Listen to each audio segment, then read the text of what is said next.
આપના માધ્યમથી સરકાર અને દેશના નાણામંત્રીનું ધ્યાન દોરવા માંગુ છું કે સમગ્ર દેશના અને ગુજરાતના કરોડો લોકોએ પ્લસ અને સહારા કંપનીમાં એક બચત માટે કરીને એમને રોકાણ કરેલું હતું.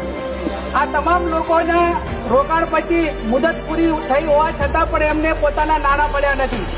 સુપ્રીમ કોર્ટની નિગરાની પછી, સુપ્રીમ કોર્ટના આદેશ પછી દેશના નાણામંત્રીએ આ ગૃહની અંદર ખાતરી આપી હતી કે જે લોકોએ સહારા અને પ્લસ કંપનીમાં રોકાણ કર્યું છે તેમને તેમના નાણાં પરત આપવામાં આવશે. પણ આજ સુધી આ રોકાણકારોને એમના પૈસા પરત મળેલા નથી.